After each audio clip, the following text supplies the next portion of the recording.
مفردة القطع في كتاب الله، وثمة آيات سنتدارسها في لقاء اليوم جاءت فيها مفردة القطع إضافة إلى ما قد حررناه سابقا.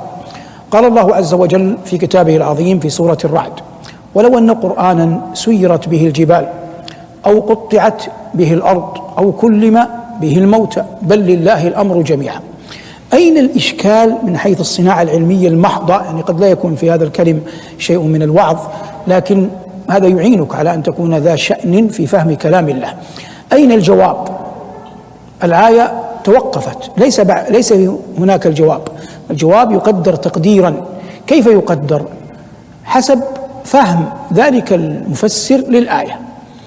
واضح؟ فبعض العلماء قال: ولو أن قرآنا سيرت به الجبال أو قطعت به الأرض أو كلم به الموتى لكان هذا القرآن. يعني لو وجد قرآن يقع منه هذه الأشياء الثلاث لكان هذا القرآن أحق قرآن أن يكون هو ذلك القرآن. هذا تخريج لبعض العلماء. شيخنا الأمين الشنقيطي رحمه الله يحاول أن يربط ما بين هذه الآية وما بين ما سبق. الآية التي سبقتها فيها قول الله عز وجل: كذلك أرسلناك إلى أمم قد خلت، كذلك إلى أن قال: وهم يكفرون بالرحمن قل هو ربي لا إله إلا هو عليه توكلت وإليه متاب. أخذ قول الله عز وجل وهم يكفرون بالرحمن، فقال رحمه الله إن يعني الأرجح في ظنه أن الجواب يصبح تقديره: ولو أن قرآنا سيرت به الجبال أو قطعت به الأرض أو كلم به الموتى لكفرتم بالرحمن. يعني لم يتغير عليكم شيء، والمقصود إصرارهم على المعصية. ويظهر لي أن أقول أن الجواب هنا تدل عليه ما بعدها. الله قال بعدها: بل لله الأمر جميعا. فيصبح الجواب في ظني والعلم عند الله أن معنى الآية: ولو أن قرآنا سيرت به الجبال أو كلم به أو قطعت به الأرض أو كلم به الموتى ما اهتديتم إلا أن يشاء الله. يعني حتى لو أتينا لكم بقرآن فيه كل هذه الأوصاف فإن القضية كلها قائمة على أن الهداية بيد الله. ويؤيد هذا المنحى إن صح قول الله عز وجل بعدها: بل لله الأمر جميعا. يعني أمر هدايتكم أو أمر ضلالكم كله بيد الله. وعندما أنت تختار رأيا لا يعني ذلك أنك تلقي برأي غيرك في البحر، فهؤلاء علماء جهابذة أنت ما زلت تقتات على موائدهم، يعرف فضلهم يعرف قدرهم، لكن كذلك من حق نفسك عليك إذا كنت تعلم من الله علما علمك إياه أن تقوله. المهم أن لا يكون قولك لتجادل به العلماء أو أن تماري به السفهاء. واضح؟ هذه آية. قال الله عز وجل في كتابه العظيم: والذين يقطعون ما أمر الله به أن يوصل. وقال جل وعلا في آية أخرى: والذين يصلون ما أمر الله به أن يوصل. فالثانية مقام مدح والأولى مقام ذم. ما الذي أمر الله به أن يوصل؟ أول ما أمر الله به أن يوصل الصلة بين الأنبياء، الصلة بين الأنبياء. لماذا قلنا هذا؟ لأن الله ذكر عنهم أنهم قالوا نؤمن ببعض ونكفر ببعض، فهم قطعوا ما وصل الله. ولذلك لما أثنى الله على المؤمنين قال: آمن الرسول بما أنزل عليه من ربه والمؤمنون كل آمن بالله وملائكته وكتبه ورسله. ماذا قال بعدها؟ لا نفرق بين أحد من رسله. فمن أعظم ما أمر الله به أن يوصل الصلة بين الأنبياء والمرسلين، الصلة بين الأنبياء والمرسلين. ثم تأتي مسألة الرحم، فالله عز وجل عظم الرحم أعظم تعظيم وقال: فهل عسيتم إن توليتم أن تفسدوا في الأرض وتقطعوا أرحامكم. ولما ذكر للإمام أحمد رحمه الله يزيد بن معاوية، يعني ذكر للإمام أحمد يزيد بن معاوية، لم يثني عليه خيرا وقال فيه قولا غليظا.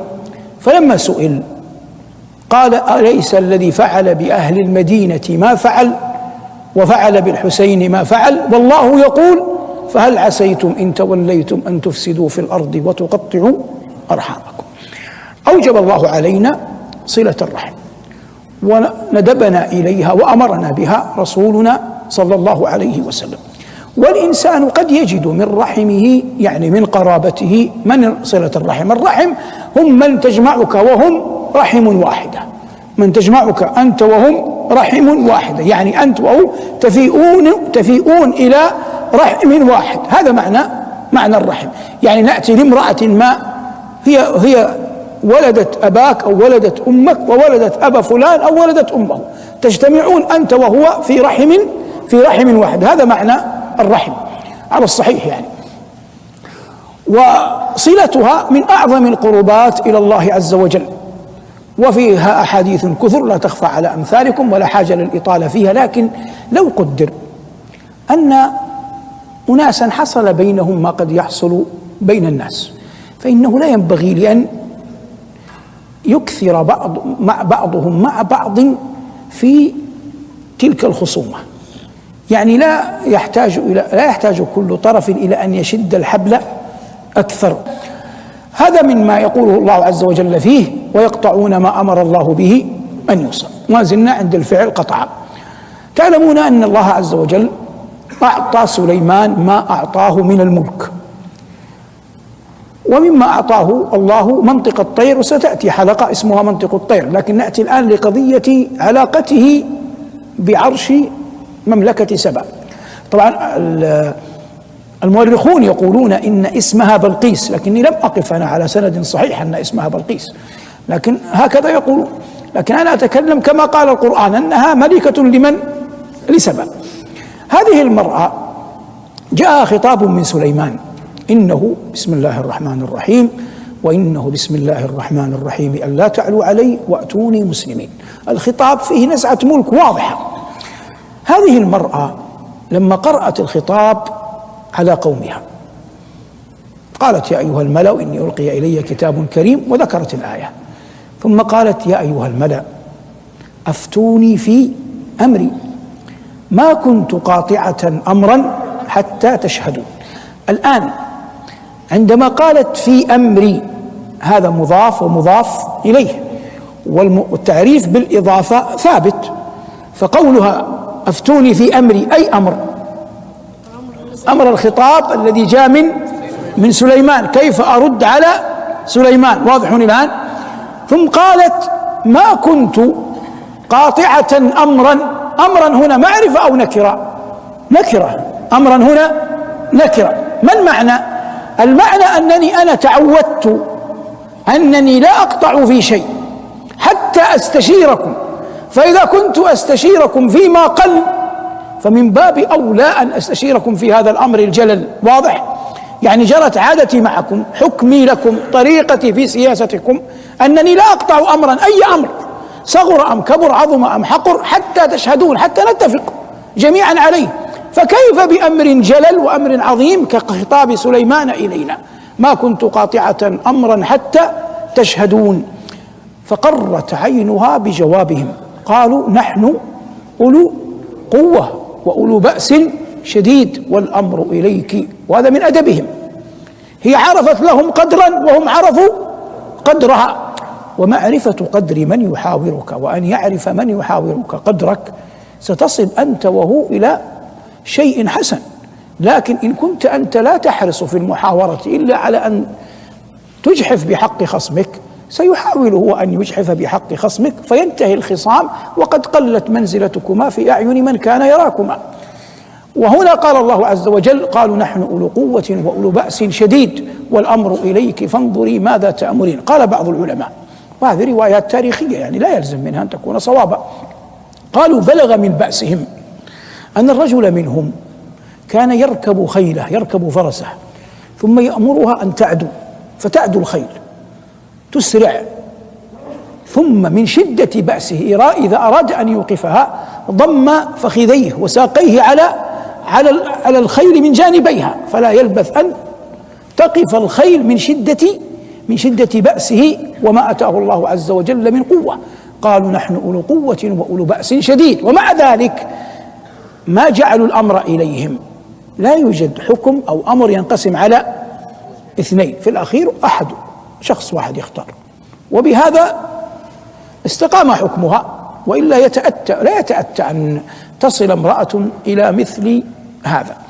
وأعضاء الجسم هذا مخرج، بس مخرج مهم، مخرج لكنه مخرج مهم. أعضاء الجسم في بني آدم ما كان منها مفردا يذكر، ماذا؟ يذكر، أي وما كان منها غير مفرد يؤنث. كم يد لك؟ 2. فاليد مؤنث أو مذكر؟ مؤنث. وما كان شيئا واحدا يذكر.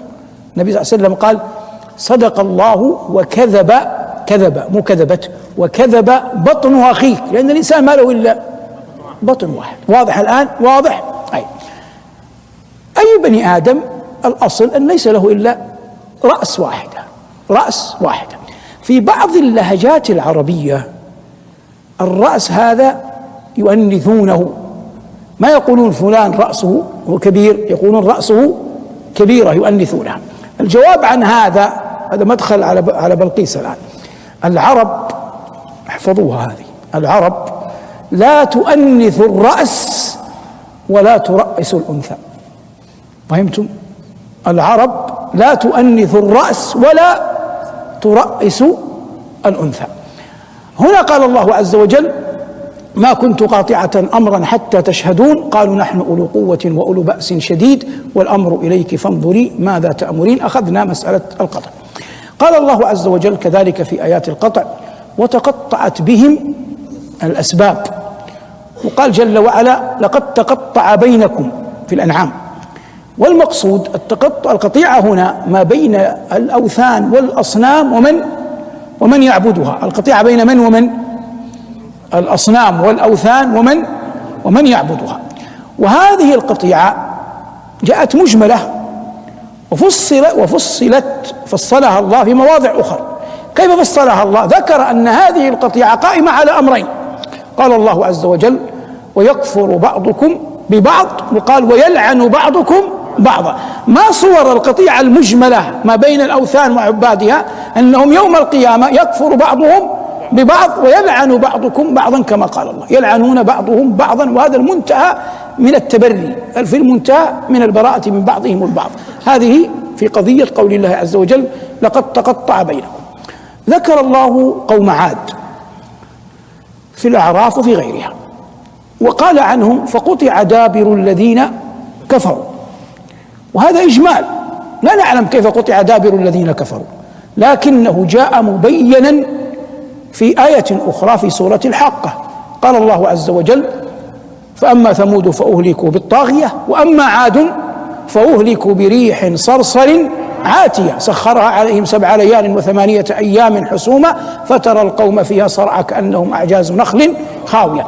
فما أجمله الله عز وجل في سورة الأعراف أو غيرها عن ذكر هؤلاء القوم فصله الله عز وجل في سورة الحاقة. وهذا المنحى في التفسير يمر معك كثيرا، وهو ما يسميه العلماء تفسير القرآن بالقرآن، وهو الذي تبناه الشيخ الأمين الشنقيطي رحمة الله تعالى عليه في كتابه القيم أضواء البيان في تفسير القرآن بالقرآن.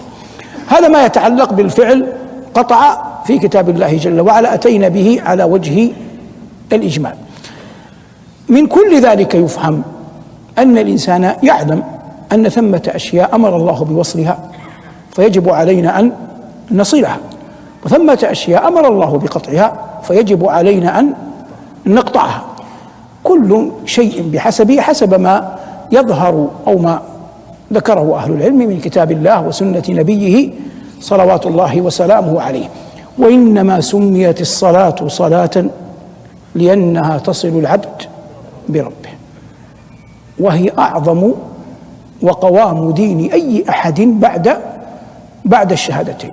فإذا قلنا، لو قال أحد إن قول الله والذين يصلون ما أمر الله به أن يوصل تدخل فيه الصلاة لكان مصيبا. وقد أخبر النبي صلى الله عليه وسلم أن أول ما يحاسب العبد عليه يوم القيامة صلاته، فالمبادرة إليها والقيام بحقها كل ذلك من القربات العظيمة التي لا تخفى على أمثالكم. هذا ما تيسر إراده وتهيأ إعداده، وأعان الله على قوله. وقد ختمنا به ما تحدثنا به سلفا عن مفردة القطع في كلام الله جل وعلا والعلم عند الله. صلى الله على محمد وآله والحمد لله رب العالمين.